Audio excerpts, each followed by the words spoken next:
लाहौर में एक अजीब ही वाक़या हुआ। लाहौर की मुकीम कलसूम बीबी, जिनके 3 बच्चे पैदाइशी तौर पर तो नॉर्मल थे, लेकिन जब जैसे ही वो 8 साल की उम्र में पहुंचे तो वो माजूरी का शिकार हो गए। मुश्किल तो बहुत होती है। इसको मैं उठा के वॉशरूम लेके जाती हूँ, उठा के इसको मैं आगे पीछे करती हूँ। बाहर से सौदा भी मैं खुद लेके आती हूँ। जब इसको उठाती हूँ, उठाया नहीं जाता। इसको उठाने से मेरी कमर टूट जाती है। ये बहुत मुश्किल काम है और इसके ना खुद खा पी भी नहीं सकते। खाना भी मैं इनको खुद खिलाती हूँ। छोटा बेटा तो बिल्कुल कुछ भी नहीं, उसके तो हाथ ही नहीं काम करते। मैं ठीक होना चाहती हूँ, मैं दूसरे बच्चों की तरह चलना चाहती हूँ, मैं पढ़ना भी चाहती हूँ, मैं बड़ा की तरह डॉक्टर बनना चाहती हूँ। उर्दू पॉइंट की वीडियोस देखने के लिए हमारा चैनल सब्सक्राइब कीजिए और बेल के आइकन पर क्लिक कीजिए ताकि आप हमारी तमाम आने वाली वीडियो से बाखबर रह सकें। अस्सलाम वालेकुम नाजरीन, उर्दू पॉइंट के साथ मैं हूं आपका मेज़बान उस्मान भट्ट। नाजरीन, बाप जो कि घर का सरबराह होता है, घर की तमाम मुश्किलात को दूर करना उसके ज़िम्मे होती हैं। लेकिन लाहौर में एक अजीब ही वाक़या हुआ। लाहौर की मुकीम कलसूम बीबी, जिनके 3 बच्चे पैदाइशी तौर पर तो नॉर्मल थे, लेकिन जब जैसे ही वो 8 साल की उम्र में पहुंचे तो वो माजूरी का शिकार हो गए। उनकी मजूरी, घर की मुश्किलात को देखकर वो उनका बच्चों का बाप उनको छोड़कर कहीं और चला गया। 2 साल से कलसूम बेबी अपने घर का और अपने बच्चों का जो गुजारा किस तरह कर रही हैं, कैसे वो इस मुश्किल वक्त में ज़िंदगी गुजार रही हैं। आए इस वक्त हम उनके घर में मौजूद हैं, उन कलसूम बीबी से जानते हैं और उनके बच्चों से जानते हैं कि वो उनके क्या ख्वाब हैं, वो किस तरह ज़िंदगी गुजारना चाहते हैं जिस तरह दीगर नॉर्मल बच्चे ज़िंदगी गुजारते हैं। इस वक्त हमारे साथ कलसूम बीबी मौजूद हैं, जिनके ये 3 बच्चे हैं जो कि पैदाइशी तौर पर तो ठीक थे, लेकिन जैसे ही ये बड़े होते गए ये मजदूरी का शिकार होते रहे। ये पैदा हुए थे ठीक थे, 10 साल तक ठीक थे। उसके बाद ही बस ऐसे होते गए। पोलियो के कतरे भी पिलाए थे, इंजेक्शन भी लगवाए थे, पता नहीं फिर क्या मसला बना। वो नीचे टांगों को ही पोलियो हो गया। जब आपके पहले बेटे को ये मसला हुआ तो फिर आप इनको किसी डॉक्टर के पास लेकर गए होंगे। डॉक्टर ने क्या बोला आपकी, जो आप जब उनको चेकअप के लिए लेके गए, इनकी रिपोर्ट्स क्या बताई डॉक्टर ने? वो चिल्ड्रन हॉस्पिटल लेके गए थे। उन्होंने कहा कि हर इंसान के दिमाग में एक वेन होती है, वो पूरे जिस्म को सपोर्ट करती है। वो ना वेन बंद हो गई है। अगर वो वेन इनकी चल जाए ना तो फिर ठीक हो सकते, वरना नहीं हो सकते। अच्छा, लेकिन जब आपके पहले बेटे को ये हुआ, फिर उसके बाद जब आपका दूसरा बेटा है वो थोड़ा सा बड़ा हुआ, 8 साल की उम्र में पहुंचा, तो उसको भी यही मसला हो गया। आप डॉक्टर के पास उसको लेके गई। इन दोनों को इकट्ठा ही हो गया था। इन दोनों को इकट्ठा ही हुआ है। यकदम से ना दोनों को एक दफ़ा ही हो गया था। ठीक है, जब आपके पहले दोनों बच्चों को ये हो गया, फिर आपकी बेटी को भी ये हुआ, जिसके बारे में शायद आपने सोचा भी नहीं होगा, तो तब आप डॉक्टर ने क्या कहा? मतलब तीनों बच्चों को एक साथ कैसे हो सकता है ये? डॉक्टरों ने बस यही बताया कि इनकी वेन तीनों की बंद होगी, ये अब कभी नहीं ठीक होगी। जब जब जैसे जैसे दिन गुजरेंगे ये इनकी हर चीज़ काम छड़ती जाएगी, ये ठीक नहीं हो सकते। घर में मुश्किल आई, बच्चे जो हैं मजदूरी का शिकार हुए, तो आपके खावन जो हैं वो आपको क्यों छोड़ गए? कहाँ पे हैं वो, इस वक्त कहाँ रह रहे हैं? उसका कुछ पता नहीं है वो कहाँ रह रहे। उस इसलिए उन्होंने छोड़ दिया कि ये मजदूर हो गए, तुमने ऐसे बच्चे पैदा किए और तू जान और तुम्हारा काम जान। बच्चे संभालो या ना संभालो, मेरा काम नहीं है। इसलिए वो छोड़ के चले गए। इस वक्त जब इनको ये मसला हुआ था तो उस वक्त कितने साल पहले की ये बात है? हुकूमत में जो नुमाइंदे थे, क्या आपकी उनसे मुलाकात हुई? क्या कोई आपकी मदद को तब आया था? नहीं, तब तो कोई भी नहीं मदद के लिए आया था, लेकिन नवाज शरीफ ने 10,000 एक बच्चे का खर्चा लगाया था। वो एक दफ़ा बस मिले, दोबारा लेने गए तो वो पर्ची गुम होगी, उसके बाद नहीं मिले। इस वक्त वज़ीर आज़म इमरान खान साहब पाकिस्तान के वज़ीर आज़म हैं और जो आवाम की तरफ खसूसी दिली हमदर्दी रखते हैं। वज़ीर आज़म इमरान खान साहब से, हुकूमत पाकिस्तान से और जो मुखय्यर हज़रात हमें देख रहे हैं, आप उनसे कुछ अपील करना चाहेंगी अपने बच्चों के लिए? आप किस तरह की मदद चाहती हैं? मैं यही मदद चाहती हूँ कि मेरे बच्चे ठीक हो जाएं, इनका इलाज करवाएं और ये ठीक हो जाएं, दूसरों बच्चों की तरह ये भी पढ़ने जाएं और फिरें। मुझे भी सुकून हो कि मैं माँ हूँ, मुझे भी पता चले कि मेरे बच्चे टूटते फिरते हैं, चलते हैं, मेरा भी कोई सहारा बने। मैं बस यही हुकूमत से अपील कर रही हूँ, इसका इलाज हो जाए। हमारा घर भी नहीं है, हम किराए पे रहते हैं, और मेरा कुछ घर का हो जाए या इसका कोई महीना लग जाए। बस मैं यही अपील करना चाहती हूँ, इसका इलाज करवा दें, कोई महीना लगा दें, या अपने घर नहीं है कुछ घर का हो जाए। ये इनके बेटे, बड़े बेटे फैसल नाम है इनका, वो भी मौजूद है, उनसे बात करते हैं। फैसल, बताएं कि आप ठीक होना चाहते हैं और फिर आप स्कूल जाना चाहते हैं? क्या बनना चाहते हैं बड़े होके? जी, मैं चलना फिरना चाहता हूँ और मैं میں بھی دوسرے بچوں کی طرح پڑھنا لکھنا چاہتا ہوں اور میرا علاج کروا دیں. وزیر اعظم عمران خان سے میری یہی اپیل ہے کہ وہ میرا علاج کروا دیں اور ہمیں اپنا گھر دلوا دیں یا ہمارا علاج کروا دیں. کلثوم بی بی کی ایک بیٹی ہیں جو کہ اپنے بھائیوں کی طرح وہ بھی جب بڑی ہوئی ہیں 8 سال کی عمر سے آگے گئی ہیں تو وہ ساتھ ہی وہ بھی معذوری کا شکار ہونا شروع ہو گیا. وہ ہمارے ساتھ موجود ہے, ان سے بھی پوچھتے ہیں.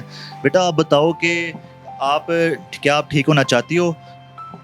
جی میں ٹھیک ہونا چاہتی ہوں. میں دوسرے بچوں کی طرح چلنا چاہتی ہوں. میں پڑھنا بھی چاہتی ہوں. ہمارا خرچہ پانی لگوا دے, ہمارا گھر بھی دے. آپ اسکول جانا چاہتی ہو؟ مطلب کیا بڑی ہو کے کیا بننا چاہتی ہو؟ میں اسکول جانا بھی چاہتی ہوں. میں بڑا کی طرح ڈاکٹر بننا چاہتی ہوں. یہ بتائیے گا کہ ان بچوں کو کتنے سال پہلے کی بات ہے جب یہ آپ کے پہلے بیٹے کو مسئلہ ہوا اور پھر اس کے بعد آپ کے دوسرے بچوں کو بھی یہ مسئلہ ہوا؟ فیصل کو 5 سال ہو گئے, وہ دوسرے کو 4 سال ہو گئے. فیصل کو پہلے چھوٹے کو ہوا تھا, اس کے بعد فیصل کو ہوا ہے. فیصل کو 5 سال ہو گئے, اس کو 4 سال ہو گئے. اور اس کے بعد بیٹی پیدا ہوئی تھی تو ٹھیک تھی, تب وہ 5 سال سے آگے گزری ہے تو وہ بھی ایسے ہوگی. پہلے وہ بالکل ٹھیک تھی. آپ کی فیملی میں سے, آپ کے رشتہ داروں میں سے, یہ بچے کے دادکوں میں سے کوئی آیا جس نے کہا کہ ہم ان کی ذمہ داری اٹھاتے ہیں, ان کی مدد کرتے ہیں؟ کوئی فیملی میں سے آگے بڑھا؟ نہیں, کوئی نہیں. کوئی ان کے دادکیاں والوں بھی کوئی بھی نہیں, بھی کسی نے بھی نہیں کہا کہ ہم اس کا ساتھ دیتے ہیں یا خرچہ اٹھاتے ہیں یا اس کو سنبھالتے ہیں. کسی نے بھی نہیں کہا. نہیں کوئی میرے امی ابو بہنا, میرا تو ابو ہی نہیں ہے, بھائی ہیں وہ, یہ چھوٹا ہے اور ایک بڑا ہے وہ پڑھ رہا ہے. بس میرے خاندان میں بھی ایسا کوئی نہیں کہ جو ہماری ذمہ داری اٹھائے. اور اس کے چاچے ہیں وہ بھی نہیں, بس سارے اپنے اپنے گھر کا ہی کرتے ہیں. اگر کوئی ہمیں سنبھالتا تو ہم ادھر کیوں آتے, ادھر ہی رہتے. 2 سال ہو گئے ہیں وہ علیحدہ, انہوں نے ہم سے کوئی رابطہ نہیں کیا, کبھی نہیں ملے, ایک دفعہ بھی نہیں ملے کہ میں بچوں کو ملا ہوں. اس نے یہی بات کر دی نا کہ یہ بچے تو میرے ہے ہی نہیں ہیں نا, اس نے یہ بات مکمل کر دی, مکا دی بات. کہ اس کے بعد 2 سال ہو گئے, ان سے رابطہ بھی نہیں کیا, وہ آئے بھی نہیں ہیں. کبھی کسی نے کچھ کہا ہی نہیں ہے کہ چلے جاؤ یا میں آتا ہوں یا بچوں کو ملتا ہوں یا میں آپ کو خرچہ دیتا ہوں, کچھ نہیں. ہر وقت اپنے نشے میں دھوتے رہتے تھے. وہ ان سے کوئی پیار نہیں کرتے تھے, کچھ نہیں کرتے تھے. بس وہ اپنا کام اتنا ہی کرتے تھے جتنا وہ اپنا نشہ پورا کر لیتے تھے. میں تو پہلے شروع سے ہی کام کرتی ہوں, شروع سے میں کام کرتی آئی ہوں, بچوں کو کھلاتی آئی ہوں. ابھی مشکل دور ہے, لاک ڈاؤن ہر آئے دن ہو جاتا ہے, تو ان کا خرچہ جو ہے آپ کس طرح پورا کر رہی ہیں؟ کہیں کام کرتی ہیں؟ کس طرح سے ان کے اخراجات جو ہے پورے کر رہی ہیں آپ؟ بس وہ میں کام ہی 3-4 گھروں میں کام کرتی ہوں. یہ 7 بھائی ہے 2, یہ بھی بہت امداد کرتے ہیں. ہر مہینے کچھ نہ کچھ پیسے دے دیے, راشن لے کے دے دیا. بس ایسے ہی وہ جن کا کام کرتی کچھ وہ کر دیتے ہیں. بس یہ مکان بھی کسی نے ایسے ہی دیا ہوا ہے, وہ کرایہ نہیں لیتے.